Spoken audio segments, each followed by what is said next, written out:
ಪ್ರದೇಶ ಕಾಂಗ್ರೆಸ್ ಸಮಿತಿಯ ಅಧ್ಯಕ್ಷರು ಉಪಮುಖ್ಯಮಂತ್ರಿಗಳು ಆದಂತ ಮೊನ್ನೆ ಡಿ.ಕೆ. ಶಿವಕುಮಾರ್ ಅವರ ಎಲ್ಲ ನನ್ನ ಸಚಿವ ಸಹೋದ್ಯೋಗಿ ಮಿತ್ರರೇ, ವಿಧಾನಸಭೆ ಮತ್ತು ವಿಧಾನ ಪರಿಷತ್ತಿನ ಎಲ್ಲ ಮಾನ್ಯ ಸದಸ್ಯರುಗಳೇ, ಲೋಕಸಭೆ ಮತ್ತು ರಾಜ್ಯಸಭೆಯ ಮಾನ್ಯ ಸದಸ್ಯರುಗಳೇ, ಮಾಜಿ ಸಚಿವರೇ, ಮಾಜಿ ಶಾಸಕ ಮಿತ್ರರೇ, ನಮ್ಮ ಪಕ್ಷದ ಇತರ ಎಲ್ಲ ಮುಖಂಡರುಗಳೇ,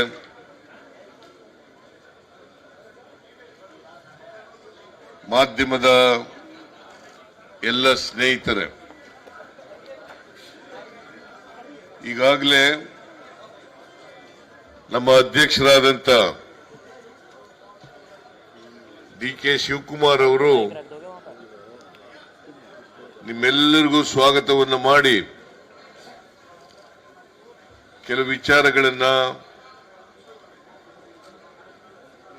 ಇಲ್ಲಿ ಪ್ರಸ್ತಾಪ ಮಾಡಿದ್ದಾರೆ.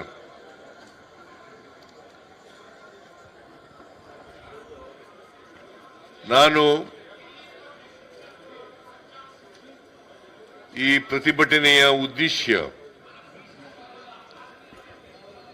ನ್ಯಾಯ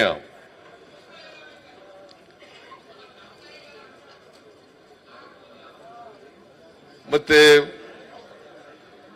ಕೇಂದ್ರ ಸರ್ಕಾರದ ಈ ದೇಶದ ಜನರ ಗಮನವನ್ನು ಸೆಳೀತಕ್ಕಂಥ ಪ್ರಯತ್ನವನ್ನ ಈ ಸಂದರ್ಭದಲ್ಲಿ ಮಾಡಲಿಕ್ಕೆ ಬಯಸ್ತಾ ಇದ್ದೇನೆ. ನಾನು ನಿಮ್ಮೆಲ್ಲರಿಗೂ ಕೂಡ ಮತ್ತೊಮ್ಮೆ ಸ್ವಾಗತವನ್ನು ಬಯಸಿ ನಿಮಗೆ ಧನ್ಯವಾದಗಳನ್ನು ಕೂಡ ಕೃತಜ್ಞತೆಗಳನ್ನು ಕೂಡ ಹೇಳಲಿಕ್ಕೆ ಬಯಸ್ತಾ ಇದ್ದೇನೆ. ಇದು ಒಂದು ಕರ್ನಾಟಕ ಸರ್ಕಾರದಿಂದ, ಕಾಂಗ್ರೆಸ್ ಸರ್ಕಾರದಿಂದ ಮಾಡತಕ್ಕಂಥ ಒಂದು ಐತಿಹಾಸಿಕ ಪ್ರತಿಭಟನೆ ಅಥವಾ ಚಳವಳಿ ಅಂತೇಳಿ ನಾನು ಈ ಸಂದರ್ಭದಲ್ಲಿ ಹೇಳಲಿಕ್ಕೆ ಬಯಸ್ತಾ ಇದ್ದೇನೆ. ಈ ಪ್ರತಿಭಟನೆ ಯಾವುದೇ ಪಕ್ಷದ ವಿರುದ್ಧ ಅಲ್ಲ.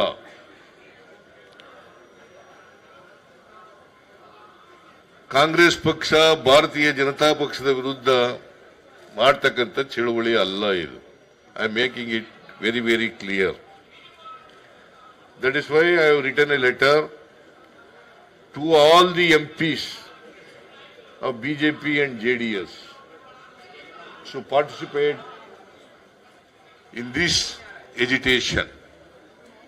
But I expect them to participate, but they did not participate in this agitation. They should have been participated. It's because we are raising this issue of discrimination meted out by government of India, particularly state of Karnataka,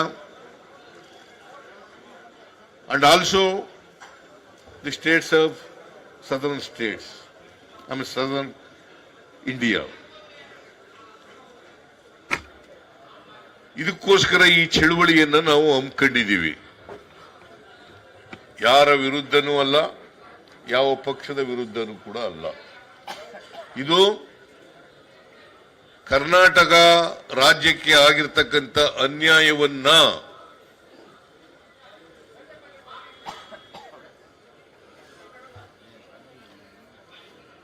ಮತ್ತೆ ಕರ್ನಾಟಕದ ಜನರಿಗೆ, ಕನ್ನಡಿಗರಿಗೆ ಆಗಿರ್ತಕ್ಕಂಥ ಅನ್ಯಾಯವನ್ನ ಕೇಂದ್ರ ಸರ್ಕಾರದ ಗಮನಕ್ಕೆ ತರಬೇಕು. ಅನಿವಾರ್ಯವಾಗಿ ನಾವು ಇವತ್ತು ಈ ಪ್ರತಿಭಟನೆಯನ್ನ ಹಮ್ಮಿಕೊಂಡು ದೆಹಲಿಯ ಜಂತರ್ ಮಂತರ್ನಲ್ಲಿ ನಾವು ಕೇಂದ್ರ ಸರ್ಕಾರದ ಗಮನವನ್ನು ಸೆಳೆಯಲಿಕ್ಕೆ ಪ್ರಯತ್ನವನ್ನು ಮಾಡ್ತಾ ಇದ್ದೀವಿ.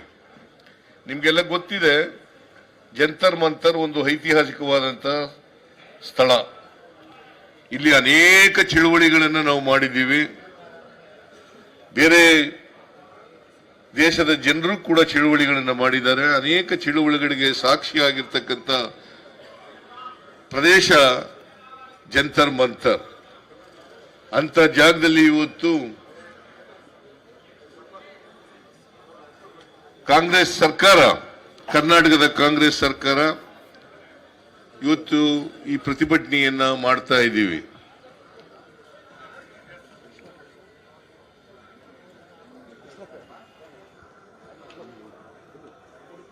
ನಮಗೆ ಆಗಿರ್ತಕ್ಕಂಥ ಅನ್ಯಾಯದ ವಿರುದ್ಧ ಧ್ವನಿ ಎತ್ತಕ್ಕಂಥದ್ದು ನಮ್ಮ ಕರ್ತವ್ಯ, ಜವಾಬ್ದಾರಿ ಅಂತಕ್ಕಂಥದ್ದನ್ನ ತಿಳ್ಕೋಬೇಕಾಗ್ತದೆ. ಈ ದೇಶದಲ್ಲಿ ಕೇಂದ್ರ ಸರ್ಕಾರ ಮತ್ತು ರಾಜ್ಯ ಸರ್ಕಾರಗಳು ತಮ್ಮ ಖರ್ಚುಗಳನ್ನು ಭರಿಸಲಿಕ್ಕೆ, ತಮ್ಮ ಜವಾಬ್ದಾರಿಯನ್ನು ನಿರ್ವಹಿಸಲಿಕ್ಕೆ ನಮ್ಮ ದೇಶದ ಸಂವಿಧಾನ 7ನೇ ಶೆಡ್ಯೂಲ್ನಲ್ಲಿ ಫೈನಾನ್ಸ್ ಕಮಿಷನ್ ಅನ್ನ, ಹಣಕಾಸಿನ ಆಯೋಗ ರಚನೆ ಮಾಡಿಕೊಂಡು ದೇಶದಲ್ಲಿ ಬರ್ತಕ್ಕಂಥ ತೆರಿಗೆಯನ್ನು ಹೇಗೆ ಹಂಚಿಕೆ ಮಾಡ್ಕೋಬೇಕು, ಕೇಂದ್ರ ಸರ್ಕಾರಕ್ಕೆ ಎಷ್ಟು ತೆರಿಗೆ ಹೋಗಬೇಕು, ರಾಜ್ಯ ಸರ್ಕಾರಗಳಿಗೆ ಎಷ್ಟು ತೆರಿಗೆ ಹೋಗಬೇಕು, ಕೇಂದ್ರಾಡಳಿತ ಪ್ರದೇಶಗಳಿಗೆ ಎಷ್ಟು ತೆರಿಗೆ ಹೋಗಬೇಕು ಅಂತೇಳಿ ಪ್ರತಿ 5 ವರ್ಷಕ್ಕೊಮ್ಮೆ ಹಣಕಾಸಿನ ಆಯೋಗವನ್ನು ರಚನೆ ಮಾಡ್ಕೋತೀವಿ. ಇಲ್ಲಿವರೆಗೆ ದೇಶದಲ್ಲಿ 15 ಹಣಕಾಸು ಆಯೋಗಗಳು ತಮ್ಮ ವರದಿಗಳನ್ನು ಕೊಟ್ಟಿದ್ದಾವೆ. ಈಗ 16ನೇ ಹಣಕಾಸಿನ ಆಯೋಗ ರಚನೆಯಾಗಿದೆ.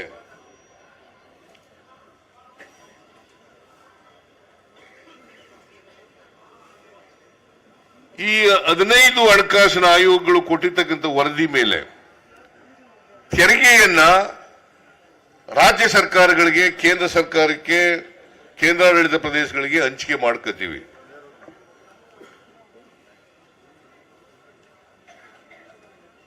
ನಾವು ಎಲ್ಲರೂ ಕೂಡ ಒಕ್ಕೂಟದ ವ್ಯವಸ್ಥೆನ ಇರತಕ್ಕಂಥದ್ದು. ನಾವ್ಯಾರು ಕೂಡ ಒಕ್ಕೂಟದ ವ್ಯವಸ್ಥೆಗೆ ವಿರುದ್ಧ ಅಲ್ಲ, ಅದನ್ನು ಬಲಪಡಿಸಲಿಕ್ಕೋಸ್ಕರವಾಗಿ ಇಂಥ ಚಳುವಳಿಗಳು, ತೆರಿಗೆ ಕಾನೂನಾತ್ಮಕವಾಗಿ, ಸಂವಿಧಾನಾತ್ಮಕವಾಗಿ ರಾಜ್ಯಗಳಿಗೆ ಮತ್ತು ಕೇಂದ್ರಕ್ಕೆ ಹಂಚಿಕೆ ಆಗಬೇಕಾಗಿರ್ತಕ್ಕಂಥದ್ದು ಸಂವಿಧಾನ ಹೇಳಿರ್ತಕ್ಕಂಥದ್ದು. 7ನೇ ಶೆಡ್ಯೂಲ್ನಲ್ಲಿ ಇದನ್ನ ಪ್ರಸ್ತಾಪ ಮಾಡಿದ್ದಾರೆ. ಈಗ ನಾನು ಎಲ್ಲ ಹಣಕಾಸಿನ ಆಯೋಗಗಳ ಬಗ್ಗೆ ಪ್ರಸ್ತಾಪ ಮಾಡಲಿಕ್ಕೆ ಹೋಗಲ್ಲ.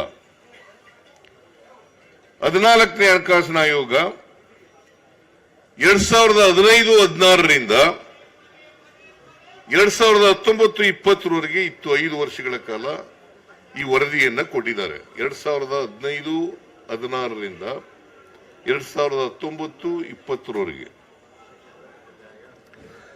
ಅವರು ವರದಿಯನ್ನ ಕೊಟ್ಟಿದ್ದಾರೆ. ಆ ವರದಿ ಪ್ರಕಾರ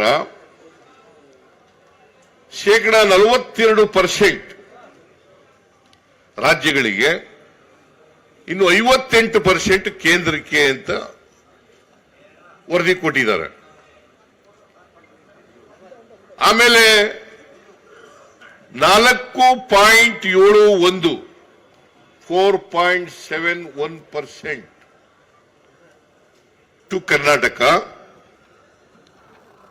4.471% of the total taxes under the devolution of taxes. 4.71% has to come to Karnataka.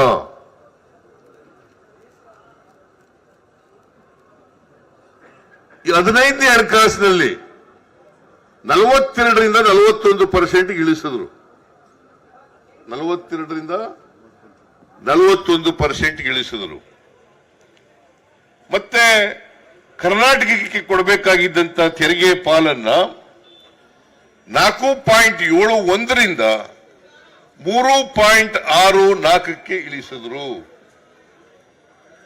ಅದರ ಅರ್ಥ 1.07% ಕಡಿಮೆಯಾಯಿತು. 14ನೇ ಹಣಕಾಸಿನ ಆಯೋಗದವರೆಗೆ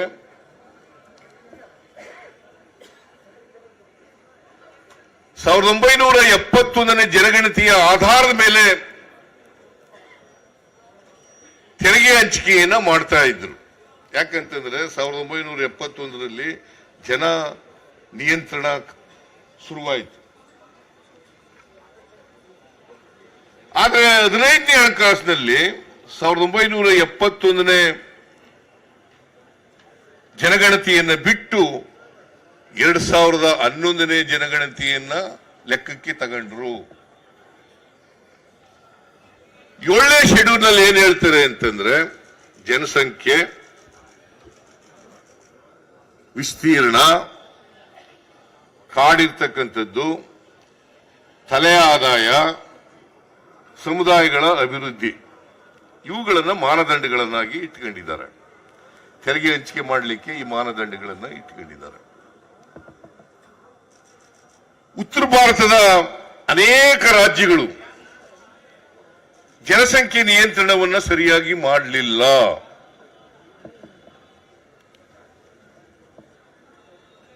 ದಕ್ಷಿಣ ಭಾರತದ ರಾಜ್ಯಗಳು ಜನಸಂಖ್ಯೆ ನಿಯಂತ್ರಣವನ್ನ ಮಾಡದು.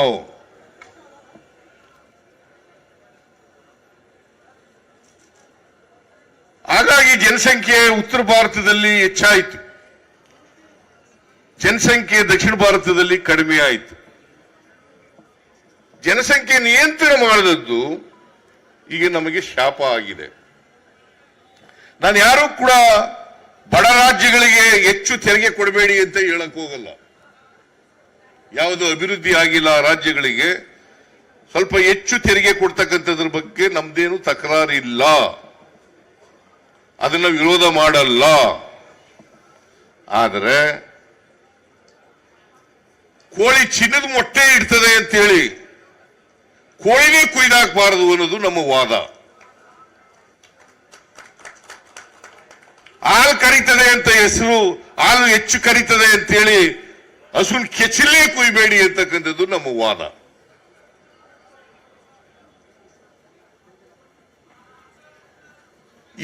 ಇದಕ್ಕೆ ನಮ್ಮ ಪ್ರತಿಭಟನೆ ಹೊರತು ಉತ್ತರ ರಾಜ್ಯಗಳಿಗೆ ಹೆಚ್ಚು ಕೊಡಬೇಡಿ ಅಂತಕ್ಕಂಥದ್ದು. ಈಗ ಫಾರ್ ಎಕ್ಸಾಂಪಲ್ ಉತ್ತರ ಪ್ರದೇಶಕ್ಕೆ ತೆರಿಗೆ ಪಾಲು ಸುಮಾರು 2,80,000 ಕೋಟಿ ಸಿಗುತ್ತೆ. ನಮಗೆ ಈ ವರ್ಷ ಎಷ್ಟು ಸಿಗ್ತದೆ ಗೊತ್ತಾ? ತೆರಿಗೆ ಪಾಲು 50,257 ಕೋಟಿ ರೂಪಾಯಿಗಳು. ಎಷ್ಟು?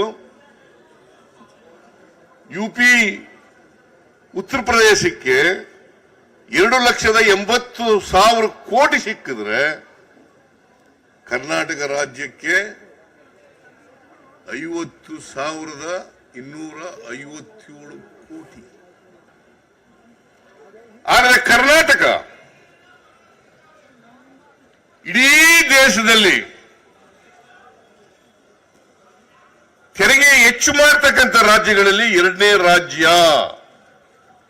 GST ಕಲೆಕ್ಷನ್ ಇರಬಹುದು, ಇನ್ಕಮ್ ಟ್ಯಾಕ್ಸ್ ಇರಬಹುದು, ಕಾರ್ಪೊರೇಟ್ ಟ್ಯಾಕ್ಸ್ ಇರಬಹುದು, ಕಸ್ಟಮ್ಸ್ ಡ್ಯೂಟಿ ಇರಬಹುದು, ಸೆಸ್ ಸರ್ಚಾರ್ಜ್ ಇರಬಹುದು, ಇವೆಲ್ಲವುಗಳಲ್ಲಿಯೂ ಕೂಡ we are number 2.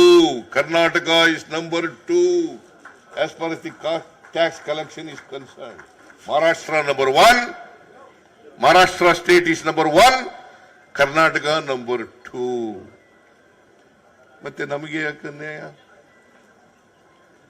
Is it not an injustice caused to Karnataka?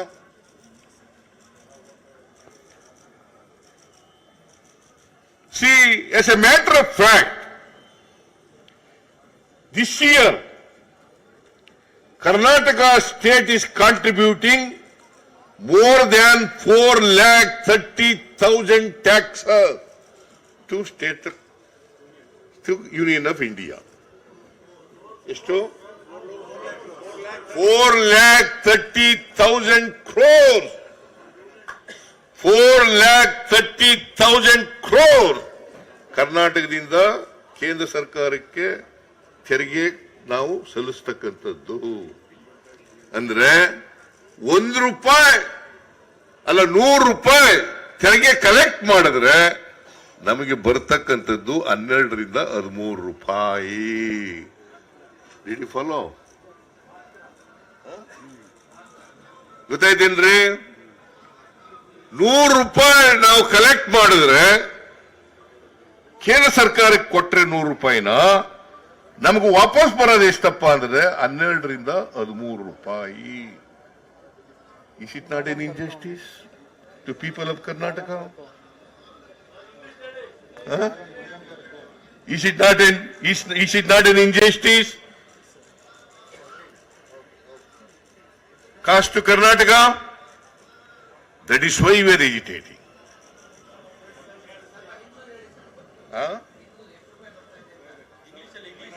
English ನಲ್ಲಿ ಹೇಳ, ಇಂಗ್ಲಿಷ್ ನಲ್ಲಿ ಹೇಳ್ತಾ ಇದ್ದೀರಿ.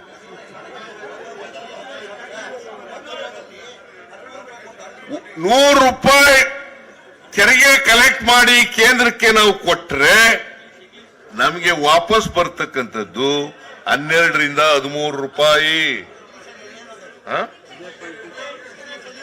No tax. See, if you collect 100 rupees and giving it to Government of India, we are getting back only 12 to 13 rupees as our share. I hope that I made it very clear. Is there any doubt? No doubt. 12 ರಿಂದ 13 ರೂಪಾಯಿ ಮಾತ್ರ ನಮಗೆ ಸಿಕ್ಕುತ್ತೆ. 13 ರಿಂದ 12 ರಿಂದ. ಈಗ ನಮಗೆ ಈ 4.71 ರಿಂದ 3.64ಕ್ಕೆ ಆದ್ಮೇಲೆ 14th ಫೈನಾನ್ಸ್ ಇಂದ 15th ಫೈನಾನ್ಸ್ ಕಮಿಷನ್ ಅವರಿಗೆ 25-26 ಲೆಕ್ಕ ಹಾಕಿದೀವಿ, ಅಂದಾಜು ಮಾಡಿದೀವಿ. ಅಲ್ಲಿವರೆಗೆ 62,098 ಕೋಟಿ ರೂಪಾಯಿ ಕಡಿಮೆ ಆಯಿತು. ಎಷ್ಟು? 62,098 ಕೋಟಿ. ಐ ರಿಪೀಟ್, 62,098 ಕೋಟಿ. I repeat in English, 62,098 crores we lost. Karnataka has lost in devolution of taxes till 25-26 because of the 14th Finance Commission to 15th Finance Commission. In devolution, we lost about 62,098 crores. Is it not an injustice it cost to Karnataka?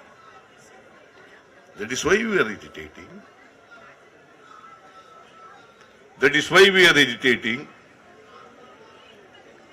See, ನಿಮಗೆ ಒಂದು ನಿಮ್ಮ ಗಮನಕ್ಕೆ ತರಬೇಕು ಅಂತಂದ್ರೆ, ಯಾಕಂತಂದ್ರೆ BJP ಅವರು ಹೇಳ್ತಾರೆ ನಾವು ತೆರಿಗೆ ಜಾಸ್ತಿ ಕೊಟ್ಟಿದ್ದೀವಿ, ಹಿಂದಿನಕ್ಕಿಂತ 14ನೇ ಫೈನಾನ್ಸ್ಗಿಂತ 15ನೇ ಫೈನಾನ್ಸ್ ನಲ್ಲಿ ಜಾಸ್ತಿ ಕೊಟ್ಬಿಟ್ಟಿದ್ದೀವಿ, 14ನೇ ಫೈನಾನ್ಸ್ ನಲ್ಲಿ ಜಾಸ್ತಿ ಕೊಟ್ಬಿಟ್ಟಿದ್ದೀವಿ ಅಂತೇಳಿ ದೇ ಆರ್ ಕ್ಲೈಮಿಂಗ್. ಆದ್ರೆ ಅವತ್ತು ಗಾತ್ರ ಎಷ್ಟಿತ್ತು, ಬಜೆಟ್ ಗಾತ್ರ ಎಷ್ಟಿತ್ತು, ಇವತ್ತೆಷ್ಟಿದೆ ಅನ್ನೋದು ಹೇಳಲ್ಲ. ನಿಮಗೆ ಇಲ್ಲಿದೆ ಬಿಡಿ. ನಿಮಗೆ 2017-18ರಲ್ಲಿ ಕೇಂದ್ರ ಸರ್ಕಾರದ ಬಜೆಟ್ ಗಾತ್ರ 17-18ರಲ್ಲಿ ಕೇಂದ್ರ ಸರ್ಕಾರದ the size of the budget of the government of India is 21,46,735 crores. ಎಷ್ಟು? 21,46,735 46,235 ಬರ್ತಿತ್ತು ಅಂತಂದ್ರೆ ಟ್ಯಾಕ್ಸ್ ನಮ್ಮ ಶೇರು ಎಷ್ಟಿತ್ತು ಅಂತಂದ್ರೆ 31,908 ಕೋಟಿ. ಎಷ್ಟು? 31,900 ಕೋಟಿ. ಸೆಂಟ್ರಲಿ ಸ್ಪಾನ್ಸರ್ಡ್ ಸ್ಕೀಮ್ಸ್ ಅಂತ ಇರ್ತವೆ, ಅದರಲ್ಲಿ ನಮ್ಮ ಶೇರು ಇರ್ತದೆ, ಕೇಂದ್ರ ಸರ್ಕಾರದ ಶೇರು ಇರ್ತದೆ. ಸೆಂಟ್ರಲ್ ಶೇರ್ ಈಗ ಇಂದಿರಾ ಆವಾಸ್ ಮನೆಗಳು ಅಂತ ಇದೆ. ಆ ಇಂದಿರಾ ಆವಾಸ್ ಮನೆಗಳಲ್ಲಿ ಕೇಂದ್ರ ಸರ್ಕಾರ ದುಡ್ಡು ಕೊಡ್ತದೆ, ಆದ್ರೆ ಹೆಸರು ಮಾತ್ರ ಪ್ರಧಾನಮಂತ್ರಿ ಆವಾಸ್ ಯೋಜನೆ.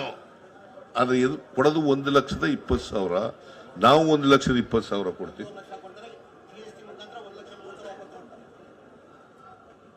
ಕೊಡ್ತೀವಿ. ಆದ್ರೆ ಹೆಸರು ಮಾತ್ರ ಪ್ರಧಾನಮಂತ್ರಿಗಳಿಗೆ.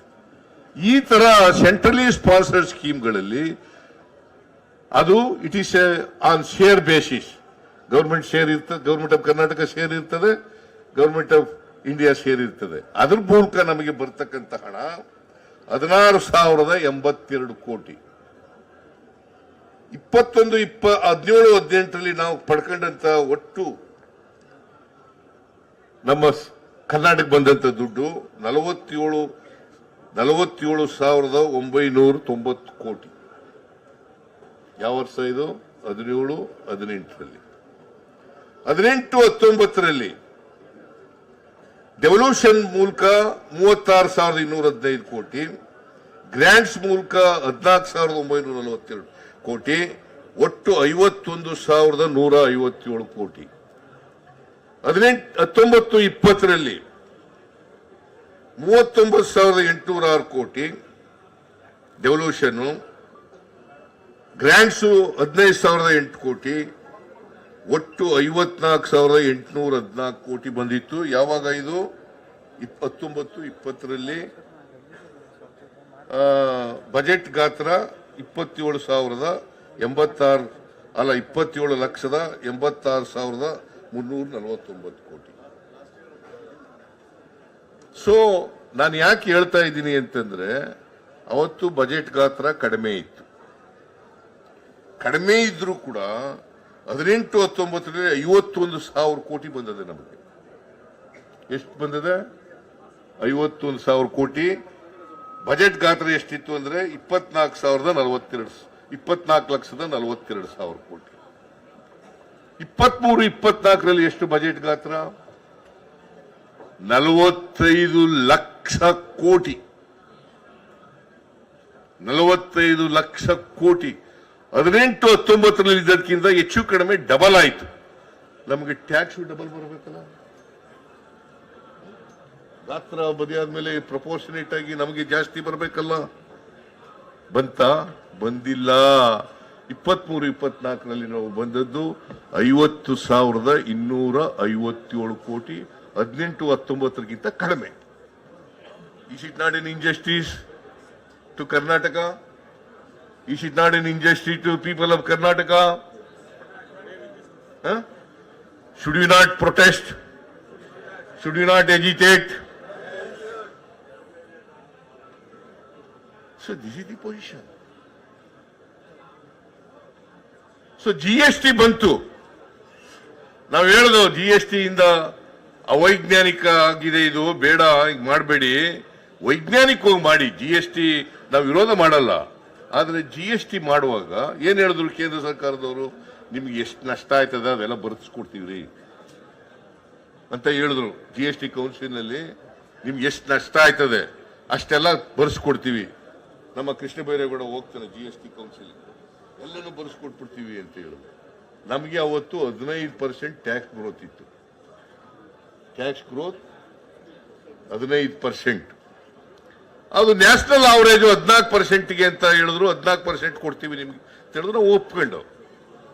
14% ಕೊಡ್ತೀವಿ ಅಂತಂದ್ರು, ಒಪ್ಕೊಂಡು.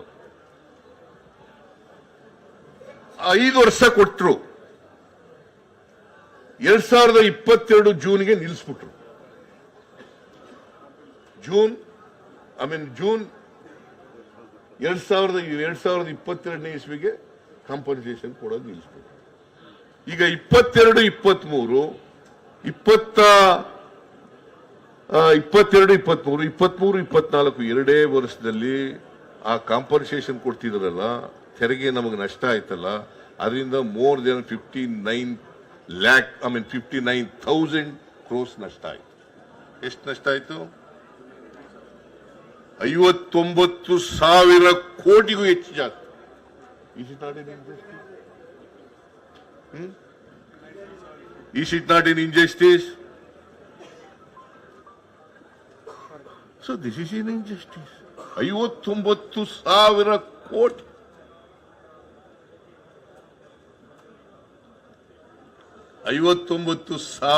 ಕೋಟಿ ಕಡಿಮೆ ಆಯ್ತು. ಸೊ ಈಗ ಪರಿಹಾರ ಕೊಡ್ತಾ ಇಲ್ಲ, ನಮಗೆ ಕೇಂದ್ರ ಸರ್ಕಾರದಿಂದ ಪರಿಹಾರ ಕೊಡ್ತಾ ಇಲ್ಲ, ನಿಲ್ಲಿಸ್ಬಿಟ್ರು.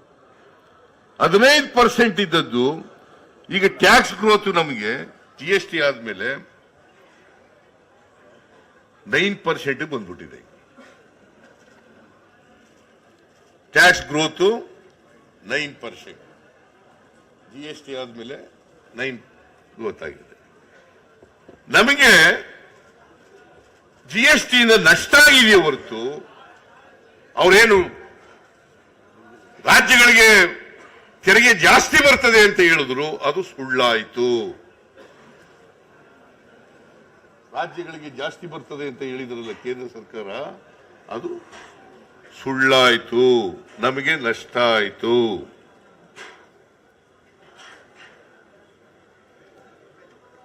ಸೊ ಇದು ಅನ್ಯಾಯ ಅಲ್ವಾ? 59,000 ಕೋಟಿ ಬರ್ದೇ ಹೋಯ್ತಲ್ಲ ನಮಗೆ ಬಿಕಾಸ್ ಆಫ್ ದಿ GST. ಅದು ಅನ್ಯಾಯ ಅಲ್ವಾ? ಈ ಅನ್ಯಾಯ ಪ್ರತಿಭಟಿಸಬೇಕು ಬೇಡ? ಪ್ರತಿಭಟಿಸಕ್ಕೋಸ್ಕರ ಇವತ್ತು ಪ್ರತಿಭಟನೆ ಮಾಡ್ತಾ ಇರೋದು. ಮಿಸ್ಟರ್ ಬಿಜೆಪಿ ಅವರು ಬರಬೇಕಾಗಿತ್ತು, ಪಾಪ ಬಂದಿಲ್ಲ. ಅವರು ಬಂದಿದ್ರೆ ಗೊತ್ತಾಗ್ತಿತ್ತು ಅವ್ರಿಗೆ ಇವೆಲ್ಲ. ಇವ್ರು ಹೆಂಗೆ ಅಂತಂದ್ರೆ, ನಮ್ಮಲ್ಲಿ ಕೋಲೆ ಬಸವ ಅಂತ ಇದ್ದಾರೆ. ಕೋಲೆ ಬಸವ ಅಂತ ಗೊತ್ತಾ? ಈ ಭಿಕ್ಷಿಕರು ಒಂದು ಎತ್ತಿ ಹಿಡ್ಕೊಂಬಂತ ಬಸವನ ಹಿಡ್ಕೊಂಬರ್ತಾರೆ. ಅದು ತಲೆ ಕುಣಿಸುವಂದ್ರೆ ತಲೆ ಹಿಂಗ ಅನ್ಸುತ್ತೆ, ತಲೆ ಅಲ್ಲಾಡ್ಸೋದು ಹಿಂಗಲ್ಲ ಅನ್ಸುತ್ತೆ. ಹಂಗೆ ಇವರು ಬಿಜೆಪಿ MP ಹೆಂಗೆ ಅಂತಂದ್ರೆ, ನರೇಂದ್ರ ಮೋದಿ ಅವರು ಏನ್ ಹೇಳ್ತಾರೆ ಅದಕ್ಕೆ ತಲೆ ಕುಣಿಸೋದು, ಬೇಡ ಅಂತಂದ್ರೆ ತಲೆ ಅಲ್ಲಾಡ್ಸೋದು. ಇದು ಇವ್ರು ಮಾಡ್ತಾ ಇರೋದು. ಬಿಜೆಪಿ MLA ಇವತ್ತು ಒಂದು ದಿನ ಇವತ್ತಿನವರಿಗೆ ಬಾಯಿ ಬಿಡ್ಲಿಲ್ವಲ್ರಿ. ಇದ್ರ ಜೊತೆಗೆ 4.71ರಿಂದ 3.64 ಆದ್ಮೇಲೆ ತೆರಿಗೆ ನಮ್ಗೆ ಇಳಿಸಿದ ಮೇಲೆ 15 ಫೈನಾನ್ಸ್ ಕಮಿಷನ್ ಅವರೇ ವಿಶೇಷ ಅನುದಾನ ಅಂತೇಳಿ ನಮಗೆ 5,495 ಕೋಟಿ ರೂಪಾಯಿಗಳನ್ನ ಶಿಫಾರಸು ಮಾಡಿದ್ರು ಇಂಟ್ರಿಮ್ ರಿಪೋರ್ಟ್ ನಲ್ಲಿ. ಯಾವಾಗ ಅದು ಮಾಡಿದ್ದು? 2021ರಲ್ಲಿ ಶಿಫಾರಸು ಮಾಡೋರು. ನಾನು ಅನೇಕ ಸಾರಿ ಅಸೆಂಬ್ಲಿನಲ್ಲಿ ಕಂಠ ಶೋಷಣೆ ಮಾಡ್ಕೊಂಡೆ. ಕೇಳ್ರಿ ಹೋಗಿ ಮಿಸ್ಟರ್ ಯಡಿಯೂರಪ್ಪ, ಕೇಳ್ರಿ ಹೋಗಿ ಮಿಸ್ಟರ್ ಯಡಿಯೂರಪ್ಪ, ಪತ್ರ ಬರೀರಿ, ನಿರ್ಮಲಾ ಸೀತಾರಾಮನ್ ಹತ್ರ ಕೂತ್ಕೊಳ್ರಿ, ನರೇಂದ್ರ ಮೋದಿ ಅವರ ಹತ್ರ ಕೂತ್ಕೊಳ್ರಿ, ಹೋಗಿ MP ಗಳೆಲ್ಲ ಹೋಗಿ ಕೂತ್ಕೊಳ್ರಿ. 5,495 ಕೋಟಿ is not A small amount. It's not A small amount. ಅವರಿಗೆ ಮನವರಿಕೆಯಾಗಿ ಕೊಟ್ಟಿದ್ದಂಥದ್ದು ವಿಶೇಷ ಗ್ರಾಂಟ್ಸ್ ಅನ್ನ. ಅದ್ರ ಜೊತೆಗೆ ಅವ್ರ ರಿಪೋರ್ಟ್ ನಲ್ಲಿ 15 ಫೈನಾನ್ಸ್ ಕಮಿಷನ್ ರಿಪೋರ್ಟ್ ನಲ್ಲಿ 3,000 ಕೋಟಿ ಪೆರಿಫೆರಲ್ ರಿಂಗ್ ರೋಡ್ ಮಾಡ್ಲಿಕ್ಕೆ ಅಂತ ಹೇಳಿದ್ರು, ಕೊಡ್ತೀವಿ ಅಂತ ಹೇಳಿದ್ರು. ಎಷ್ಟು? 3,000 ಕೋಟಿ ಪೆರಿಫೆರಲ್ ರಿಂಗ್ ರೋಡ್ ಕೊಡ್ತೀವಿ ಅಂತ ಹೇಳಿದ್ರು. ಅದ್ರ ಜೊತೆಗೆ ವಾಟರ್ ಬಾಡೀಸ್ ಡೆವಲಪ್ಮೆಂಟ್ಗಳಿಗೆ ಅದಕ್ಕೆ 3,000 ಕೋಟಿ ಕೊಡ್ತೀವಿ ಅಂತಂದ್ರು. ಒಟ್ಟು 6,000 ಕೊಡ್ತೀವಿ ಅಂತಂದ್ರು. 6,000 plus special grants 5,495, both put together 11,495 ಕೋಟಿ. ಐ ರಿಪೀಟ್, 11,495 ಕೋಟಿ. ನಾನು ಯಾಕೆ ಇದನ್ನ ರಿಪೀಟ್ ಅಂತ ಹೇಳ್ತಾ ಇದ್ದೀನಿ ಅಂತಂದ್ರೆ, ನಿನ್ನೆ ಶ್ರೀಮತಿ ಯಾರು ನಮ್ಮ ಹಣಕಾಸಿನ ಮಂತ್ರಿ ನಿರ್ಮಲಾ ಸೀತಾರಾಮನ್ ಅವ್ರು ಏನ್ ಹೇಳಿದ್ದಾರೆ ಅಂದ್ರೆ 15th finance commission is a independent organisation, autonomous organisation, we do not want to interfere. ಹಾಗಾದ್ರೆ ಅಮ್ಮ ನೀನು 11,495 ಕೋಟಿ ರೂಪಾಯಿನ ಕೊಡ್ಲಿಲ್ವಲ್ಲ ಯಾಕ ತಾಯಿ? ಇಂಟರ್ಫಿಯರ್ ಆಗದೆ ಹೋದ್ರೆ ಕೊಡ್ಬೇಕಾಗಿತ್ತಲ್ಲ. ಇಂಟರ್ಫಿಯರ್ ಆಗಲ್ಲ. It is an autonomous organisation. ನಾನು ಇಂಟರ್ಫಿಯರ್ ಆಗಲ್ಲ. ಯಾಕೆ ಸುಳ್ಳು ಹೇಳ್ತೀಯ ತಾಯಿ ಪಾರ್ಲಿಮೆಂಟ್ ನಲ್ಲಿ? 11,495 ಕೋಟಿ it was refused by none other than our finance minister Shrimati Nirmala Sitharaman.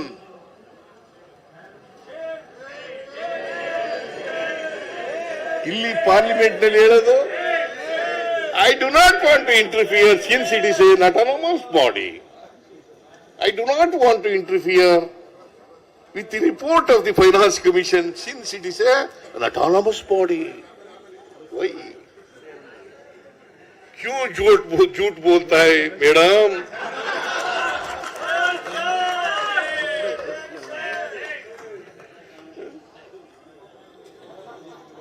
क्यों झूठ बोलता है? इंटरफियर ಆಗಲ್ವಂತೆ. ಹಾಗಾದ್ರೆ why you are refused? She only refused. 11,495 ಕೋಟಿ. Is it a small amount? Is it a small amount? It's a very big amount. It has been refused by our finance minister and she is representing Karnataka.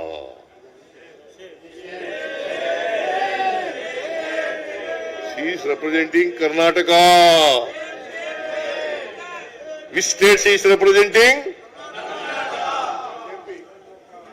In Rajya Sabha? ಯಾಕ್ರಿ ಸುಳ್ಳು ಹೇಳ್ತೀರಿ? ನಾನು ಇನ್ನೊಂದು ಪ್ರಶ್ನೆ ಕೇಳ್ತೀನಿ ಯಡಿಯೂರಪ್ಪನವರಿಗೆ ಮತ್ತೆ ಬಸವರಾಜ ಬೊಮ್ಮಾಯಿ ಅವರು. ಯಾಕೆ ಹೇಳಿದಂತಾರೆ, 15ನೇ ಫೈನಾನ್ಸ್ ಕಮಿಷನ್ ಕರ್ನಾಟಕಕ್ಕೆ ಭೇಟಿ ಕೊಟ್ಟಾಗ ಅವರು ಕೇಳಿದಾಗ ಆ ಕಾಲದಲ್ಲಿ ಸಿದ್ದರಾಮಯ್ಯನವರೇ ಚೀಫ್ ಮಿನಿಸ್ಟರ್. ಓಕೆ, ನಾನು ಚೀಫ್ ಮಿನಿಸ್ಟರ್, ನಾನು ಸಮರ್ಥವಾಗಿ ಏನ್ ಆರ್ಗ್ಯುಮೆಂಟ್ ಮಾಡಬೇಕು ನಾನು ಮತ್ತು ನಮ್ಮ ಅಧಿಕಾರಿಗಳು ಎಲ್ಲ ಮಾಡಿದ್ದೀವಿ. ಆದರೆ ಕಾನ್ಸ್ಟಿಟ್ಯೂಟ್ ಮಾಡಿದವರು ಯಾರು? ಫೈನಾನ್ಸ್ ಕಮಿಷನ್ ಅನ್ನ ಕಾನ್ಸ್ಟಿಟ್ಯೂಟ್ ಮಾಡಿದವರು ಯಾರು? ಯಾರ್ರೀ? ಯಾರಮ್ಮ ಕಾನ್ಸ್ಟಿಟ್ಯೂಟ್ ಮಾಡೋ ಅಧಿಕಾರ ಇರೋದು ಯಾರಿಗೆ? ಯಾರನ್ನ ಹೆಸರು ಮಾಡೋದು, ಕಾನ್ಸ್ಟಿಟ್ಯೂಟ್ ಮಾಡಿ ಇಂಥವ್ರು ಅಧ್ಯಕ್ಷರು ಅಂತ ಹೇಳೋರು ಯಾರು? ಇಟ್ ಈಸ್ ನನ್ ಅದರ್ ದ್ಯಾನ್ ನರೇಂದ್ರ ಮೋದಿಜಿ. ಇಲ್ಲ, ಒಬ್ರಿದ್ರು, ಗೋವಿಂದರಾವ್ ಇದ್ರು. ಅಲ್ಲ, 15ರಲ್ಲಿ ಇರ್ಲಿಲ್ಲ, 14ರಲ್ಲಿ ಗೋವಿಂದರಾವ್ ಇದ್ರು. 14ರಲ್ಲಿ ಗೋವಿಂದರಾವ್ ಇದ್ರು. ಸೌತ್ ಇಂಡಿಯಾದಿಂದ ಯಾರು ಇರಲಿಲ್ಲ 15ನೇ ಹಣಕಾಸಿನ ಆಯೋಗದಲ್ಲಿ, ಯಾರು ಇರಲಿಲ್ಲ. 14ರಲ್ಲಿ ಇದ್ರು Govindrao, mister Govindrao is from Karnataka. ಅವರಿದ್ರು, ಯಾರು ಇರ್ಲಿಲ್ಲ. ಅದಕ್ಕೆ ನಮ್ಗೆ ಅನ್ಯಾಯ ಆಯ್ತು. ಅದರಿಂದ ಈ ಅನ್ಯಾಯ ಆಗ್ಲಿಕ್ಕೆ it is not Siddaramaiah is responsible, it is government of India. It is government of India. It is none other than our Prime Minister of the country, Sri Narendra Modi ji.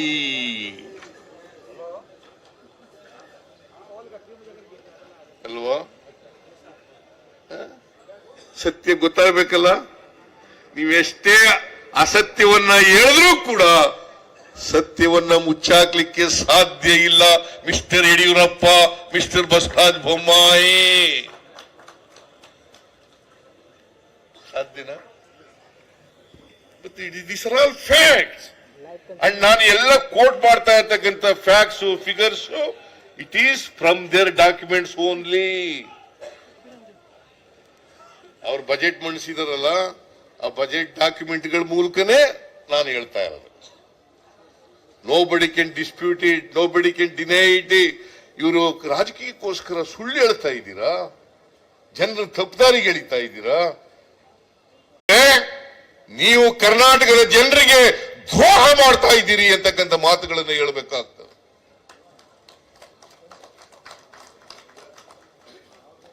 BJP ಸರ್ಕಾರ ನಮಗೆ ಮಲ್ತಾಯಿ ಧೋರಣೆಯನ್ನ ಮಾಡ್ತಾ ಇದೆ. ಇವರೆಲ್ಲ ಎಂಪಿಗಳು, ಮಿನಿಸ್ಟ್ರಿಗಳು, BJP ಲೀಡರ್ಗಳು ಎಲ್ಲರೂ ಕೂಡ ಕರ್ನಾಟಕದ ಜನರಿಗೆ ದ್ರೋಹ ಮಾಡ್ತಾ ಇದ್ದಾರೆ.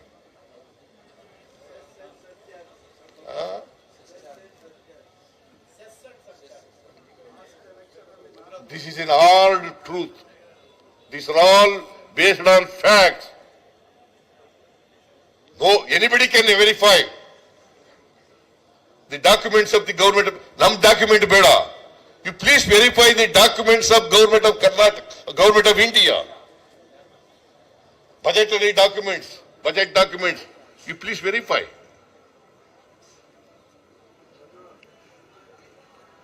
ಅದರಿಂದ ಇಷ್ಟೆಲ್ಲ ಅನ್ಯಾಯ ಆಯ್ತಲ್ಲ, ನಮಗೆ ಇಷ್ಟ ಅನ್ಯಾಯ ಆಯ್ತಾ? ಒಟ್ಟು ಅನ್ಯಾಯ ಆಗಿರೋದು ನಮಗೆ 1,87,787 ಕೋಟಿ. ಎಷ್ಟು? ಕಳೆದ 8-9 ವರ್ಷಗಳಲ್ಲಿ ನಮಗೆ ಕರ್ನಾಟಕ ರಾಜ್ಯಕ್ಕೆ ಅನ್ಯಾಯ ಆಗಿರತಕ್ಕಂಥ ಒಟ್ಟು ಹಣ ಎಷ್ಟು? 1,87,000 ಕೋಟಿ. ಚಿಲ್ಲರೆ ಬಿಟ್ಬಿಡ್ತೀನಿ ನಾನು, ಅದು ಹೇಳ್ತೀನಿ. 1,87,000 ಕೋಟಿ. ಗೊತ್ತಾಯ್ತಾ ಭವ್ಯ? ಯಾಕೆ ನೀನು ಹೋಗಿದ್ದೆ ಟಿವಿ ಚಾನೆಲ್ಗೆ ನೋಡಿದೆ. 1,87,000,000. ನಾಗರಾಜ ಯಾದವ ಎಲ್ಲಿ ಎದ್ದುಂಟಾಗವನೇವ? 1,87,000 ಕೋಟಿ ಒಟ್ಟು ನಷ್ಟ ಆಗಿರ್ತಕ್ಕಂಥದ್ದು. ಎಷ್ಟು? 1,80,000 crores, 87,000 crores.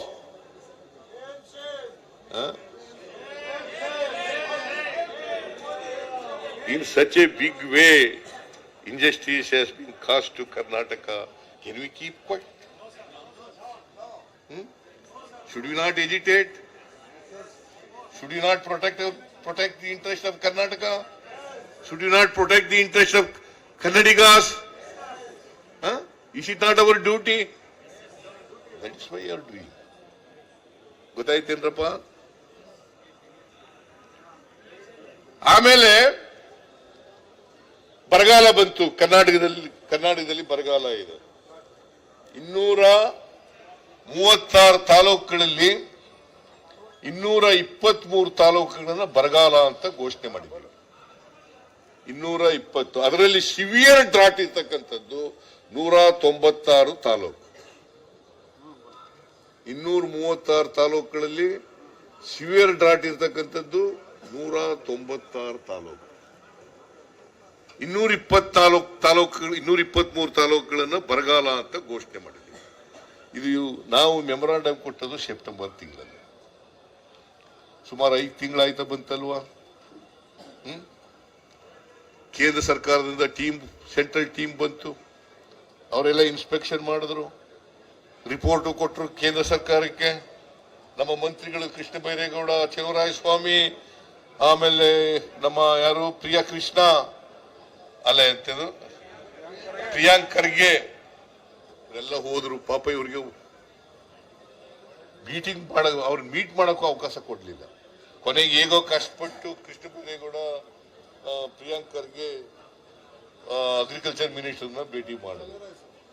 ಚಲುವರಾಯಸ್ವಾಮಿ ಇರ್ಲಿಲ್ಲ, ಇವ್ರು ಮಾತ್ರ ಇಬ್ಬರೇ ಹೋಗಿದ್ರು, ಇವರಿಬ್ಬರಿಗೆ.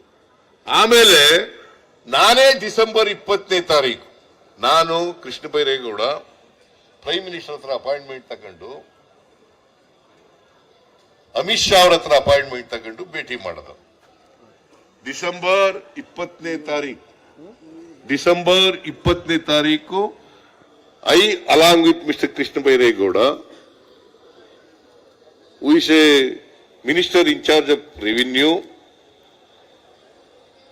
we met Prime Minister of this country, Sri Narendra Modi ji, and also Amit Shah, who is a Home Minister of this country, and he is also chairman of this relief, drought relief high level committee.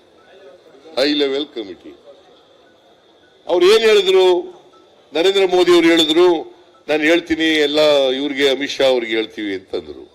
ಆಮೇಲೆ ಅಮಿತ್ ಶಾ ಅವ್ರನ್ನ ಭೇಟಿ ಮಾಡಾಗ ಏನ್ ಹೇಳಿದ್ರು, 20ನೇ ತಾರೀಕು ಭೇಟಿ ಮಾಡಿದ್ವಿ, December 20ಕ್ಕೆ, 23ಕ್ಕೆ meeting ಕರೆದು ನಾವು ಒಂದು ತೀರ್ಮಾನ ಮಾಡ್ತೀವಿ ಅಂತ ಹೇಳಿದ್ರು. 23ಕ್ಕೆ ಡಿಸೆಂಬರ್ 23ಕ್ಕೆ ಮಾಡ್ತೀವಿ. ಇವತ್ತಿನವರಿಗೆ ಒಂದು ಮೀಟಿಂಗ್ ಕರೆದಿದ್ರಂತೆ, ಅದು ಮುಂದಕ್ಕೆ ಉಂಟಾಯ್ತು. ಆಮೇಲೆ ಇವತ್ತಿನವರಿಗೆ ಮೀಟಿಂಗ್ ಆಗಿಲ್ಲ. ಇವತ್ತಿನವರಿಗೆ ಮೀಟಿಂಗ್ ಆಗಿಲ್ಲ.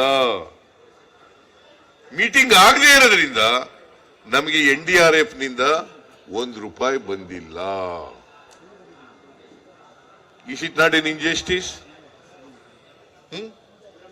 ₹1 5 ತಿಂಗಳಾಯ್ತಾ ಬಂತು, ಇವತ್ತಿನವರಿಗೆ ₹1 ಬಂದಿಲ್ಲ.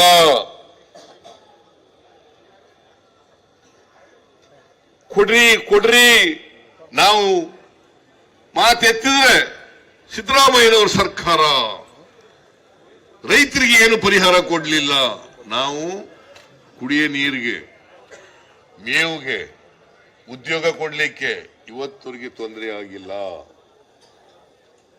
ಅದ್ರ ಜೊತೆಗೆ ಮೊದಲನೇ ಕಂತಿನಲ್ಲಿ ₹2,000 ಅಲ್ಲ 2,000 ರೂಪಾಯಿ ಪ್ರತಿ ರೈತರಿಗೆ ಮೊದಲನೇ ಕಂತಿನಲ್ಲಿ ಪರಿಹಾರ ಕೊಟ್ಟಿದ್ದೀವಿ. ಸುಮಾರು 31 ಲಕ್ಷ ರೈತರಿಗೆ ಕೊಟ್ಟಿದ್ದೇವೆ. 650 ಕೋಟಿನಲ್ಲ, 650 ಕೋಟಿ ರೂಪಾಯಿಗಳನ್ನ ರೈತರಿಗೆ ಕೊಟ್ಟಿದ್ದೀವಿ. 31 ಲಕ್ಷ ರೈತರಿಗೆ ಕೊಟ್ಟಿದ್ದೀವಿ. ಇನ್ನೂ ಕೊಡ್ತೀವಿ. NDRF ಹಣ ಬಂದ್ಮೇಲೆ ಕೊಡ್ತೀವಿ. ಪುನಃ NDRF ಹಣ ಬರ್ಬೇಕಲ್ಲ, ಅದು ಅವ್ರ ಮನೆಯಿಂದ ಕೊಡೋದಲ್ಲ, ನಮ್ಮ ದುಡ್ಡು, ನಮ್ಮ ಕರ್ನಾಟಕದಿಂದ ಕಲೆಕ್ಟ್ ಆಗಿರ್ತಕ್ಕಂಥ ತೆರಿಗೆ. SDRF ಮತ್ತೆ NDRF ಅಂತ ಇರ್ತದೆ. SDRF ನಲ್ಲಿ 75% ಗವರ್ಮೆಂಟ್ ಆಫ್ ಇಂಡಿಯಾ ಕೊಡ್ತದೆ, 25% ಸ್ಟೇಟ್ ಗವರ್ಮೆಂಟ್ ಶೇರ್ ಕೊಡ್ತದೆ. NDRF ನಲ್ಲಿ ಈ ತರ ಪ್ರವಾಹ ಬಂದಾಗ ಮತ್ತೆ ಬರಗಾಲ ಬಂದಾಗ ಬೇರೆ ಆಪತ್ತುಗಳು ಬಂದಾಗ ಖರ್ಚು ಮಾಡಲಿಕ್ಕೆ ಇರ್ತಕ್ಕಂಥ ಹಣ ಅದು NDRF, national disaster response fund.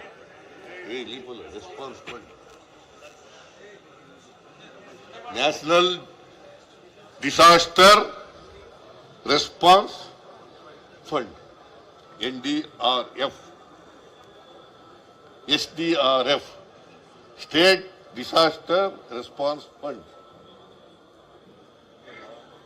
So ನಾವು ಅದರಲ್ಲಿ ಈಗ SDRF ಫಂಡ್ ನಲ್ಲಿ ಎಲ್ಲ ಡಿಸಿಗಳ ಹತ್ರ 800 ಕೋಟಿ ರೂಪಾಯಿ, ಎಷ್ಟಪ್ಪ, 870 PD ಅಕೌಂಟ್ ನಲ್ಲಿದೆ. ಕುಡಿಯ ನೀರು ಕೊಡ್ಲಿಕ್ಕೆ, ಮೇವು ಕೊಡ್ಲಿಕ್ಕೆ, ಇದಕ್ಕೋಸ್ಕರ 870 ಕೋಟಿ ರೂಪಾಯಿ. ಸೊ ಬರಗಾಲವನ್ನ ಬಹಳ ಸಮರ್ಥವಾಗಿ ಕರ್ನಾಟಕ ಸರ್ಕಾರ ಎದುರಿಸಿದೆ. Now we are waiting for the release of NDRF fund to Karnataka because we are facing severe drought in Karnataka. ಕೊಟ್ಟಿಲ್ಲ ಇವತ್ತಿನವರಿಗೆ, ಅದು ಕೊಡಿಸ್ರಿ mister Yediyurappa, mister Basavaraj Bommai and 26-27 ಜನ MP ಗಳು ಈಗ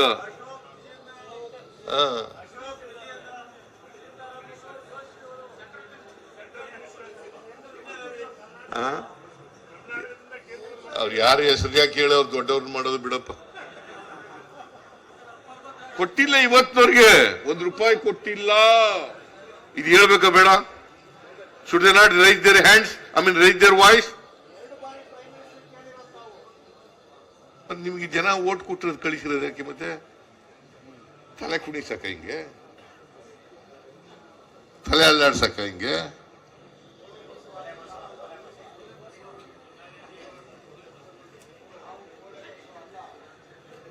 ಇವ್ರಿಗೆ ಏನಾಗಿದೆ ಅಂತಂದ್ರೆ, ಇದು ಹೇಳಿದ್ರು ಕೋಪ ಇವರಿಗೆ.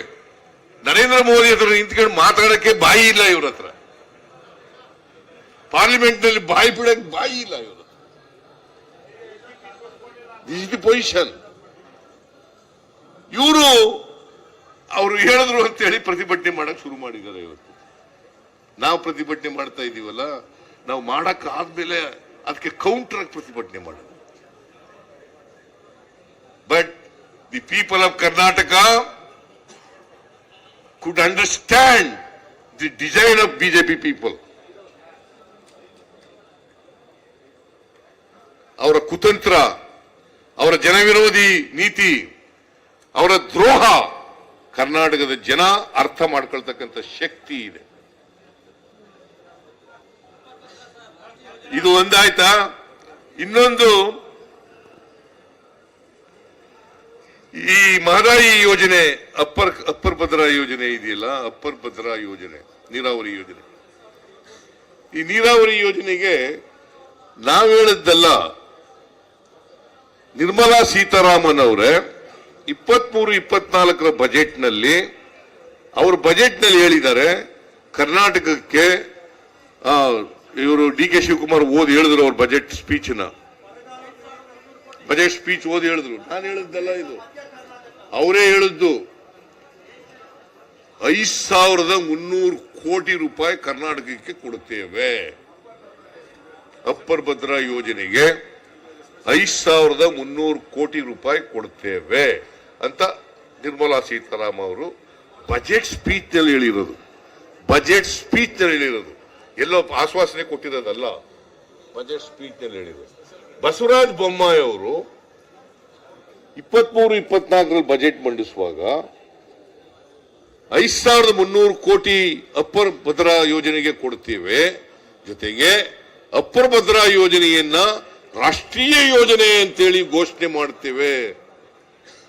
ಅವ್ರು ಮಾತಾಡಿರ್ಬೇಕಲ್ಲ ಬಸವರಾಜ ಬೊಮ್ಮಾಯಿ, ನಿರ್ಮಲಾ ಸೀತಾರಾಮನ್ ಜೊತೆಲೆ, ಅಥವಾ ಮೊರಾರ್ಜಿ ಎಂತವರು ನರೇಂದ್ರ ಮೋದಿ ಅವ್ರ ಜೊತೆ ಮಾತಾಡಿರ್ಬೇಕಲ್ಲ. ಮಾತಾಡದೆ ಹೇಳಕ್ಕಾಗತ್ತಾ? ಇಷ್ಟೆಲ್ಲ ಬಜೆಟ್ ನಲ್ಲಿ ಹೇಳಿದ್ರು ಕೂಡ ಇವತ್ತಿನವರಿಗೆ ₹1 ಬಿಡುಗಡೆ ಆಗಿಲ್ಲ. ಇವತ್ತಿನವರಿಗೆ 5,300 ಕೋಟಿ ರೂಪಾಯಿನಲ್ಲಿ ₹1 ಬಿಡುಗಡೆ ಆಗಿಲ್ಲ. ಆದ್ರೆ ಬಿಜೆಪಿ ಅವರು ಹೇಳಿದ್ರು ನಾವ್ ಯಾವ್ದೋ ದುಡ್ಡು ಕೊಡ್ಬೇಕಾಗಿಲ್ಲ. ಮತ್ತೆ ಇದು 5,300 ಕೋಟಿ ಯಾಕಪ್ಪ ಕೊಡ್ಲಿಲ್ಲ? ನೀವೇ ಹೇಳಿದ್ರಲ್ರಿ ಕೊಡ್ತೀವಿ ಅಂತ, ಯಾಕೆ ಕೊಡ್ಲಿಲ್ಲ? ಹಾಗಾದ್ರೆ ಇವತ್ತಿನವರಿಗೆ ₹1 ಕೊಡ್ಲಿಲ್ಲ. ಇವರು ಡಿ.ಕೆ. ಶಿವಕುಮಾರ್ ನೀರಾವರಿ ಮಂತ್ರಿ ಹೋಗಿ ಭೇಟಿ ಮಾಡಿದ್ರು ಅವ್ರನ್ನ, ನಿರ್ಮಲಾ ಸೀತಾರಾಮನ್ ಅವ್ರನ್ನ ಭೇಟಿ ಮಾಡಿ ರಿಕ್ವೆಸ್ಟ್ ಮಾಡಿದ್ರು. ಆ ಜಲಸಂಪನ್ಮೂಲ ಸಚಿವರನ್ನು ಭೇಟಿ ಮಾಡಿದ್ರು, ರಿಕ್ವೆಸ್ಟ್ ಮಾಡಿದ್ರು. ಕೊಡ್ಲಿಲ್ಲ. ಮಿಸ್ಟರ್ ಹನುಮಂತಯ್ಯನವ್ರೆ, ಕೊಡ್ಲಿಲ್ಲ. 5,300 ಕೋಟಿ ಸುಮ್ಮನೆ ಇರ್ಬೇಕಾ? ಕೊಡದೆ ಹೋದ್ರು ನೀವು ರೈಸ್ ಮಾಡಿದ್ರಿ ಸರಿ, ಅವ್ರು ಯಾರು ಮಾಡ್ಲಿಲ್ವಲ್ಲ. ನಿಮ್ ಜೊತೆಗೆ ಅವರು ಧ್ವನಿಗೂಡಿಸ್ಬೇಕಾಗಿತ್ತಲ್ಲ, ಮಾಡಲಿಲ್ಲ. ಆಮೇಲೆ ಮಹದಾಯಿ ಯೋಜನೆ, ಇವತ್ತಿನವರಿಗೆ ಎನ್ವೈರನ್ಮೆಂಟಲ್ ಕ್ಲಿಯರೆನ್ಸ್ ಸಿಕ್ಕಿಲ್ಲ. So for government of India has not cleared environmental permission. ಕೊಟ್ಟಿದ್ದಾರ? ಯಾರು ಕೊಡಬೇಕಾಗಿರೋದು? ಕೇಂದ್ರ ಸರ್ಕಾರ ಕೊಟ್ಟಿಲ್ಲ. ನಾವು ಕೇಳಿ ಸಾಕಾಯ್ತು. ಏನ್ ಮಾಡ್ಬೇಕು? ಕೊನೆಗೆ ಪ್ರತಿಭಟನೆ ಮಾಡಬೇಕು.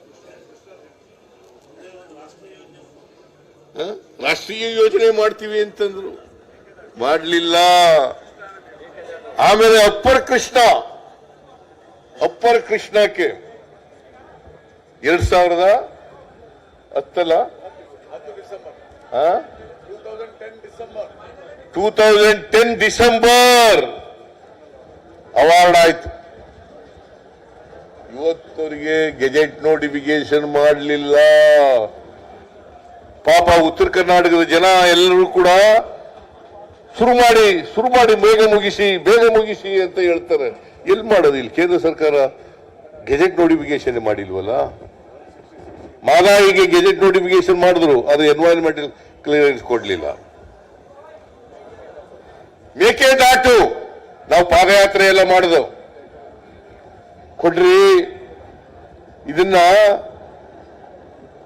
ಈಗ ಪಾಪ ದೇವೇಗೌಡರು ನಿನ್ನೆ ಭಾಷಣ ಮಾಡ್ತಾ ಇದ್ರು, ನಾನು ಕೇಳಿದೆ ಪಾರ್ಲಿಮೆಂಟ್ ನಲ್ಲಿ ಭಾಷಣ ಮಾಡ್ತಾ ಇದ್ರು ಇದ್ರ ಬಗ್ಗೆ, ಮೇಕೆದಾಟು ಬಗ್ಗೆ. ಕೊಡ್ರಿ, ಕುಡಿಯೋ ನೀರಿನ ಯೋಜನೆ ಕೊಡ್ರಿ, ಬೆಂಗಳೂರು ಸುತ್ತಮುತ್ತ ಹಳ್ಳಿಗಳಿಗೆ ಎಲ್ಲ ಕುಡಿಯೋ ನೀರು ಕೊಡ್ಬೇಕು ಕೊಡ್ರಿ ಅಂತ. ಈಗ ಅವ್ರನ್ನೇ ನರೇಂದ್ರ ಮೋದಿ ಅವರು ಹೊಗಳ್ತಾರಲ್ಲ,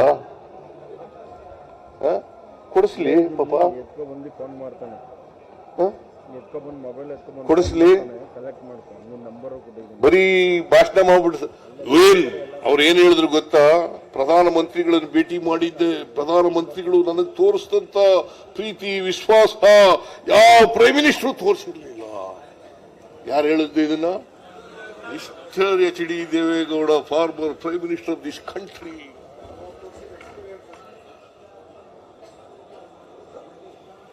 ಕೊಡಿಸ್ಲಿ. ಮೇಕೆದಾಟು ಇದು balancing reservoir. In fact, the advocate appeared for Tamil Nadu. He himself said it. ಅದು ಮೇಕೆದಾಟು ಮಾಡ್ರಿ ಅಂತ. ಬ್ಯಾಲೆನ್ಸಿಂಗ್ ರಿಸರ್ವಾಯರ್ ಮಾಡಿ ಅಲ್ಲಿ 67 TMC ನೀರನ್ನ ಶೇಖರಣೆ ಮಾಡ್ಕೊಂಡಾಗ ಆಗುತ್ತೆ, ತಮಿಳುನಾಡಿಗೂ ಅನುಕೂಲ ಆಗುತ್ತೆ, ಕರ್ನಾಟಕಕ್ಕೂ ಅನುಕೂಲ ಆಗ್ತದೆ ಅಂತ ಹೇಳಿದ್ರು. ವಿದ್ಯುತ್ ಶಕ್ತಿ ತಯಾರು ಕೂಡ ಮಾಡ್ಲಿಕ್ಕೆ ಸಾಧ್ಯ ಆಗ್ತದೆ ಅಂತ ಹೇಳಿದ್ರು. ಆದ್ರೆ ಇವತ್ತವರೆಗೆ ಪರ್ಮಿಷನ್ ಕೊಡ್ಲಿಲ್ಲ. ಎಲ್ಲ ವಿಚಾರಗಳನ್ನ ಇಟ್ಕೊಂಡು ಇವತ್ತು ಪ್ರತಿಭಟನೆಯನ್ನ ಅನಿವಾರ್ಯವಾಗಿ ಇಂತಹ ಒಂದು ಐತಿಹಾಸಿಕ ಪ್ರತಿಭಟನೆಯನ್ನ ಕಾಂಗ್ರೆಸ್ ಸರ್ಕಾರ ಮಾಡ್ತಾ ಇದೆ. ಆಮೇಲೆ ರಾಯಚೂರಿನಲ್ಲಿ ಏಮ್ಸ್ ಕೊಡ್ತೀವಿ ಅಂತ ಹೇಳಿದ್ರು. ಮರ್ತ್ಬಿಟ್ಟಿದ್ದೆ ಬೋಸರಾಜ್. ಏಮ್ಸ್ ಕೊಡ್ತೀವಿ ಅಂತಂದ್ರು. 3 ಪತ್ರ ಬರೆದು ನಾನು ಈ ಸಾರಿ ಚೀಫ್ ಮಿನಿಸ್ಟರ್ ಆದ್ಮೇಲೆ 2 ಪತ್ರ ಬರೆದೆ, ಏಮ್ಸ್ ಕೊಟ್ರಿ ರಾಯಚೂರಿನಲ್ಲಿ ಅಂತ. ಎಲ್ಲಿ ಶರಣ್ ಪ್ರಕಾಶ್? ಬರೆದಿದ್ದೀನ ಇಲ್ಲ?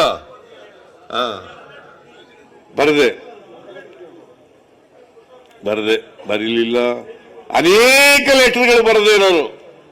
ಆದ್ರೆ ಏನ್ ಗೊತ್ತಾ, ಈ ಕೇಂದ್ರ ಸರ್ಕಾರ ಅಂತಂದ್ರೆ ರಾಜ್ಯ ಸರ್ಕಾರಗಳಿಗೂ ಉತ್ತರ ಕೊಡಬಾರದು ಅಂತ ತೀರ್ಮಾನ ಮಾಡ್ಕೊಂಡ್ಬಿಟ್ಟವ್ರು. ನಾ ಪತ್ರ ಬರೆದ್ರು ಕೂಡ, as a chief minister of this state, I return number of letters to government of India, to ministers. So far, I have not received any reply.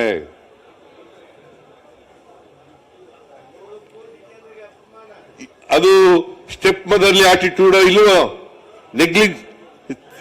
ತಿರಸ್ಕಾರ ಮನೋಭಾವನ ಇಲ್ವಾ? ಇದು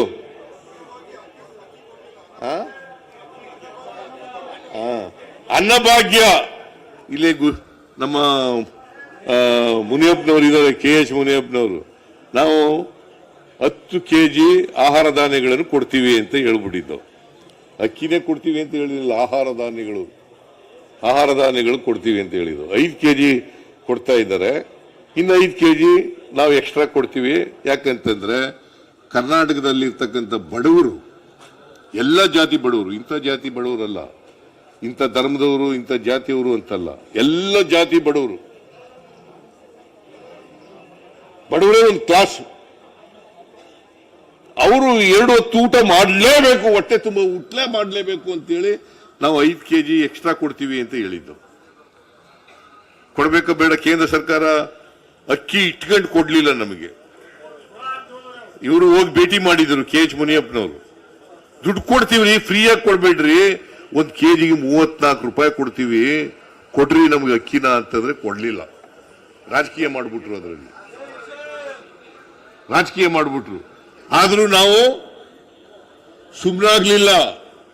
170 ರೂಪಾಯಿ ಪ್ರತಿಯೊಬ್ಬರಿಗೆ ಪ್ರತಿ ತಿಂಗಳು 170 ರೂಪಾಯಿ ಕೊಡ್ತಾ ಇದ್ದೀವಿ. ನಾವು ಎಲ್ಲಿ ತಪ್ಪು ಮಾಡಿದೀವಿ? ಆಮೇಲೆ ಈ ಇವರು ಬಿಜೆಪಿಯವರು ಏನ್ ಹೇಳ್ತಾರೆ, ಬಿಟ್ಟಿ ಭಾಗ್ಯಗಳು. ಏನಾಗಂದ್ರೆ ಬಿಟ್ಟಿ ಭಾಗ್ಯಗಳು ಅಂದ್ರೆ 2,000 ರೂಪಾಯಿ ಕೊಡೋದು ಬಿಟ್ಟಿ ಭಾಗ್ಯನಾ? ಬಡವರಿಗೆ ಫ್ರೀಯಾಗಿ ಬಸ್ನಲ್ಲಿ ಹೋಗ್ರಿ, ಆ ಉಳಿದ ದುಡ್ಡನ್ನ ಬೇರೆ ಬಾಬುಗಳಿಗೆ ಖರ್ಚು ಮಾಡ್ಕೊಳ್ರಿ ಅಂದ್ರೆ ಬಿಟ್ಟಿ ಭಾಗ್ಯನಾ? ಹೊಟ್ಟೆ ತುಂಬ ಊಟ ಮಾಡಿ ಏನಾದ್ರು ಬಿಟ್ಟಿ ಭಾಗ್ಯನಾ? ವಿದ್ಯುತ್ ಶಕ್ತಿ ಫ್ರೀಯಾಗಿ ಕೊಡ್ತೀವಿ ಅಂತಂದ್ರೆ ಬಿಟ್ಟಿ ಭಾಗ್ಯನಾ? ಯುವಕರಿಗೆ 2 ವರ್ಷ ಕೆಲಸ ಇಲ್ಲದವರಿಗೆ, ನಿರುದ್ಯೋಗಿಗಳಿಗೆ ತಿಂಗಳಿಗೆ 3,000 ರೂಪಾಯಿ ಕೊಡ್ತೀವಿ ಅಂತಂದ್ರೆ ಬಿಟ್ಟಿ ಭಾಗ್ಯನಾ? ನೋಡಿ ಹೆಂಗೆ, ಎಷ್ಟು ಲಘುವಾಗಿ ಮಾತಾಡ್ತಾರೆ, ಎಷ್ಟು ತುಚ್ಛವಾಗಿ ಮಾತಾಡ್ತಾರೆ. ಇವರಿಗೆ ಪಾಠ ಕಲಿಸ್ಬೇಕೋ ಬೇಡ? ಈ ರಾಜ್ಯದ ಜನ ಬುದ್ಧಿ ಕಲಿಸ್ಬೇಕೋ ಬೇಡ? ಬಿಟ್ಟಿ ಭಾಗ್ಯ, ಅದಕ್ಕೆಲ್ಲ ದುಡ್ಡು ಖರ್ಚು ಮಾಡ್ಬಿಟ್ಟಿದೆ. ಇದೇ ನರೇಂದ್ರ ಮೋದಿ ಅವರು ಹೇಳಿದ್ರು, ಈ ಭಾಗ್ಯಗಳನ್ನ, ಈ ಗ್ಯಾರಂಟಿಗಳನ್ನ ಜಾರಿ ಮಾಡಕ್ ಸಾಧ್ಯ ಇಲ್ಲ, ಮಾಡಿಬಿಟ್ರೆ ರಾಜ್ಯ ಆರ್ಥಿಕವಾಗಿ ದಿವಾಳಿ ಆಗ್ಬಿಡ್ತದೆ. ನಾವು 8 ತಿಂಗಳೊಳಗಡೆ ಎಲ್ಲ 5 ಗ್ಯಾರಂಟಿಗಳನ್ನ ಜಾರಿ ಮಾಡಿ ರಾಜ್ಯದ ಆರ್ಥಿಕ ಪರಿಸ್ಥಿತಿಯನ್ನು ಕೂಡ ಸುಭದ್ರವಾಗಿ ಇಟ್ಟಿದ್ದೇವೆ. ಏನ್ ಮಾಡಿದ್ದೀವಿ? ರಾಜ್ಯದ ಆರ್ಥಿಕ ಪರಿಸ್ಥಿತಿ, ರಾಜ್ಯವನ್ನ ದಿವಾಳಿಯಾಗಕ್ಕೆ ಬಿಟ್ಟಿಲ್ಲ. ಇದೇ ನರೇಂದ್ರ ಮೋದಿ ಅವರು ಇಷ್ಟೆಲ್ಲ ಮಾತಾಡ್ತಾರಲ್ಲ, ಸಾಲ ಎಷ್ಟಿತ್ತು ಗೊತ್ತಾ? ಇವ್ರು ಬರಕ್ಕೂ ಮುಂಚಿತವಾಗಿ ಎಷ್ಟು ಹನುಮಂತಯ್ಯನವ್ರೆ? ಇಲ್ಲ, 180 ಲಕ್ಷ ಕೋಟಿ. 54 ಲಕ್ಷ ಇತ್ತು ಸ್ವಾತಂತ್ರ್ಯ ಬಂತವಿಂದ.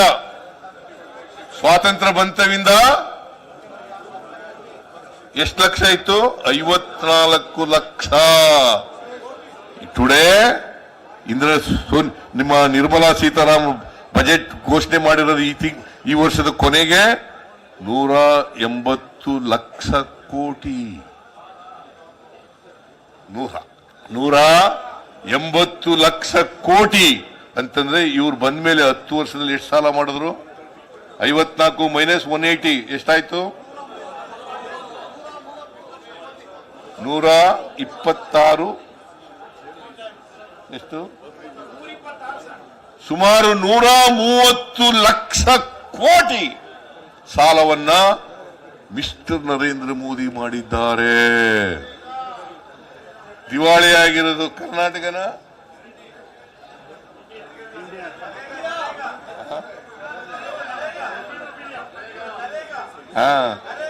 ನರೇಗಾ ಅದು ದುಡ್ಡು ಕೊಟ್ಟಿಲ್ಲ.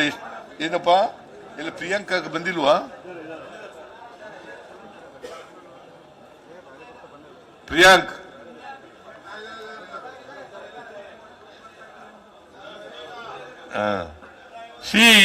ಈ ತರ ಇಷ್ಟೊಂದು ಅನ್ಯಾಯ, ಅನೇಕ ವಿಧಗಳು, ಎಲ್ಲನೂ ಹೇಳಕ್ ಹೋಗಲ್ಲ. ಅನ್ಯಾಯ ಆಗಿರೋದ್ನೆಲ್ಲ ಮೇಜರ್ ಆಗಿ ಹೇಳಿದ್ದೀನಿ ಅಷ್ಟೇ. ಆಮೇಲೆ ಈ ಸೆಸ್ ಮತ್ತು ಸರ್ಚಾರ್ಜ್ ಅಂತ ಹಾಕ್ತಾರೆ. ಸೆಸ್ ಮತ್ತೆ ಸರ್ಚಾರ್ಜ್ ನರೇಂದ್ರ ಮೋದಿ ಅವರು ಬರೋದಕ್ಕಿಂತ ಮುಂಚಿತವಾಗಿ ಸೆಸ್ಸು ಸರ್ಚಾರ್ಜ್ 1,40,000 ಕೋಟಿ ಇತ್ತು. ಎಷ್ಟಿತ್ತು? 1,40,000 ಕೋಟಿ.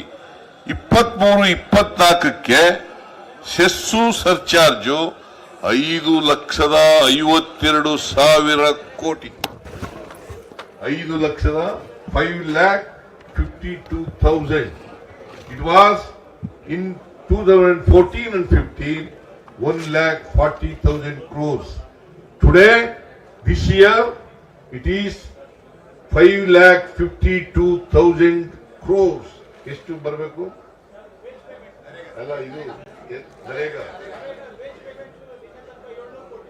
700 ಕೋಟಿ ನರೇಗಾದಲ್ಲಿ ಬರಬೇಕು, ಕೊಟ್ಟಿಲ್ಲ.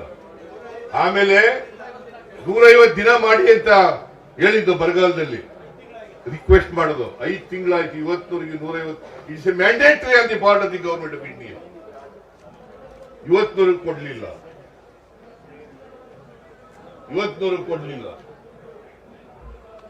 ಬರಗಾಲ ಇದು should you not call it as a stepmotherly attitude meted out by Government of India to Karnataka? That is why our hesitation. Why this historical hesitation is? Because of this factor. ಗೊತ್ತಾಯ್ತಲ್ಲ? ಅದಕ್ಕೋಸ್ಕರ ಇಡೀ ಮಂತ್ರಿ ಮಂಡಲ, ಎಲ್ಲ ಶಾಸಕರು, ಎಲ್ಲ ಸಂಸತ್ ಸದಸ್ಯರು ಇವತ್ತು ಜಂತರ್ ಮಂತರ್ನಲ್ಲಿ ಪ್ರತಿಭಟನೆಯನ್ನ ಮಾಡಿದ್ದೇವೆ. ಕೇಂದ್ರ ಸರ್ಕಾರದ ಗಮನವನ್ನು ಸೆಳೆದಿದ್ದೇವೆ. 16ನೇ ಹಣಕಾಸಿನ ಆಯೋಗದಲ್ಲಿ ಮತ್ತೆ ಇದು ರಿಪೀಟ್ ಆಗಬಾರದು. 15ನೇ ಹಣಕಾಸಿನ ಆಯೋಗದ ಮಾನದಂಡಗಳನ್ನು ಬದಲಾವಣೆ ಮಾಡತಕ್ಕಂಥ ಕೆಲಸವನ್ನು ಕೇಂದ್ರ ಸರ್ಕಾರ ಮಾಡಬೇಕು. ನಮಗೆ ನ್ಯಾಯವನ್ನು ಒದಗಿಸಿಕೊಡಬೇಕು. ಈಗಾಗಿರ್ತಕ್ಕಂಥ 1,87,000 ಕೋಟಿ ಏನು ನಷ್ಟ ಆಗಿದೆ ಕರ್ನಾಟಕಕ್ಕೆ, ಅದನ್ನ ತುಂಬಿಕೊಡ್ತಕ್ಕಂಥ ಕೆಲಸವನ್ನು ಮಾಡಬೇಕು ಅಂತೇಳಿ ಕೇಂದ್ರ ಸರ್ಕಾರವನ್ನು ಒತ್ತಾಯವನ್ನು ಮಾಡಿ ನಿಮ್ಮೆಲ್ಲರ ಪರವಾಗಿ ಕೇಂದ್ರ ಸರ್ಕಾರವನ್ನು ಒತ್ತಾಯ ಮಾಡ್ತೇನೆ. ಕರ್ನಾಟಕದ 7 ಕೋಟಿ ಜನರ ಪರವಾಗಿ ಒತ್ತಾಯವನ್ನು ಮಾಡ್ತೇನೆ.